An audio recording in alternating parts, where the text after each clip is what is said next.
आणि आता महाराष्ट्रातली सगळ्यात मोठी बातमी अशोक खरातची। महाराष्ट्रातील भोंदूबाबा आणि कथित राजकीय सल्लागार तसंच नाशिकचा कथित ज्योतिषाचार्य अशोक खरात प्रकरणी एसआयटीनं आज पत्रकार परिषद घेतली। आयपीएस अधिकारी तेजस्वी सातपुते यांनी खरात प्रकरणात सविस्तर माहिती दिली। अशोक खरातवर 12 गुन्हे दाखल असल्याचं त्यांनी म्हटलं। यापैकी 9 गुन्ह्यांचा तपास एसआयटी करत आहे। खरातच्या विरोधात दाखल असलेल्या गुन्ह्यांपैकी आमच्याकडे असलेल्या गुन्ह्यांपैकी 8 गुन्हे हे महिला लैंगिक शोषणाचे आहेत। उर्वरित 3 गुन्हे हे फसवणूक आणि त्यासोबतच अंधश्रद्धा विरोधी कायदा या संदर्भातले आहेत। सावकारी अधिनियम 2014 आणि इकॉनॉमिक ऑफेन्स संदर्भातल्या कलमांचा समावेश असल्याची माहिती सातपुते यांनी दिली आहे। तसंच खरात महिलांना स्वतःकडे दैवी शक्ती असल्याचं भासवत होता।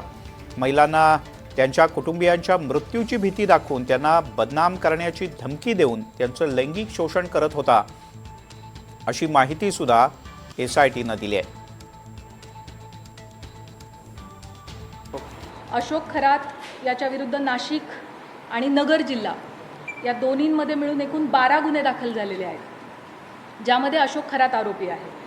या 12 गुन्ह्यांपैकी 9 गुन्ह्यांचा तपास हा एसआयटी करत आहे, 2 गुन्ह्यांचा तपास अहिल्यानगर पोलीस करत आहेत आणि एका गुन्ह्याचा तपास नाशिक शहर पोलीस करत आहेत। आणि अशोक खरात विरुद्ध नसलेले मात्र या विषयाशी संबंधित असे 2 गुन्हे दाखल आहेत, त्या 2 गुन्ह्यांचा देखील तपास एसआयटी करत आहे। त्यामुळे 9 गुन्हे अशोक खरातच्या विरोधातले आणि विरोधात नसलेले पण संबंधित असलेले 2 गुन्हे असे एकूण 11 गुन्हे आमच्याकडे तपासाला आहेत। अधिक साक्षीदारांकडे आपण विचारपूस केलेली आहे।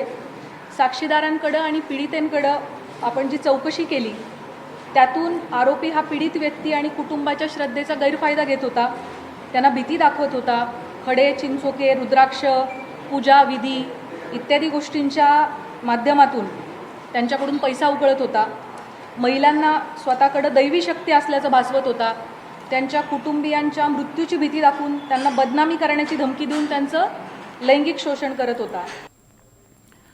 आणि याच संदर्भात आपण अधिक माहिती घेऊयात। थेट जाऊयात नाशिकला। राहुल वाघ आपले प्रतिनिधी आपल्यासोबत जोडले गेले आहेत। राहुल, अधिक सविस्तरपणे तेजस्वी सातपुते माहिती देतील असं वाटलं होतं, पण फारच मर्यादित अशा स्वरूपातली माहिती दिली। आणखीन काय काय गोष्टी त्यांनी सांगितल्यात?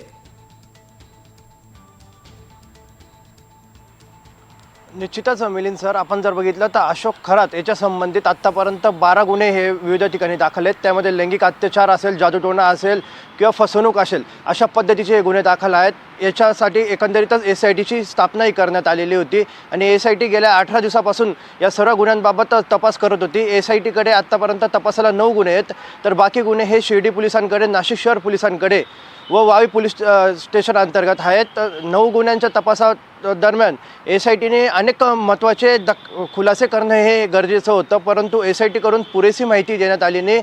फक्त जेवढी अपेक्षित असण्यापेक्षा कमी माहिती त्यांच्याकडून देण्यात आली आहे आणि यामुळेच अनेक प्रश्नांची उत्तरे हे अनुत्तरित राहिल्याचे आपल्याला दिसून येत आहेत। त्यामुळे अनेक जणांची चौकशी झाली आहे का, नेमकं त्यांनी कोणत्या प्रकारचे औषधं हे त्या संबंधित महिलांना दिलेले होते किंवा अनेक ज्या चौकशीमधल्या ज्या गोष्टी होतात हे त्यांनी सांगणं अपेक्षित होतं, मात्र एसआयटीकडून कुठेतरी घुमजाव करण्याचा प्रयत्न करण्यात आलेला आहे। पुरेशी माहिती माध्यमांना देण्यात आलेली नाही आहे। पहिली गोष्ट म्हणजे त्यांनी पत्रकार परिषदेचं आयोजन तब्बल 18 दिवसानंतर केलं। पहिल्या गुन्ह्याची न्यायालयीन कोठडी संपल्यानंतर दुसऱ्या गुन्ह्यात अशोक खरात याला ताब्यात घेण्यात आलेलं आहे। त्याची उद्या वापस व्हिडिओ कॉन्फरन्सद्वारे सकाळी 11 वाजता नाशिकच्या सत्र न्यायालयामध्ये हजर केलं जाणार आहे आणि 18 दिवसानंतर प्रेस कॉन्फरन्स घेऊन देखील तेजस्विनी सातपुते आणि एसआयटी टीमकडून पुरेशी माहिती माध्यमांना देण्यात आलेली नाही आहे। त्यामुळे जी संभ्रम अवस्था आहे ती कायम असल्याचं दिसून येतं आहे। मिलिंद सर, तुर्तास धन्यवाद या सगळ्या सविस्तर माहितीबद्दल। आपण अपेक्षा करूयात की पुढच्या काही काळात एसआयटीकडनं आणखीनही वेगवेगळ्या गोष्टींच्याबद्दल स्पष्टता येईल।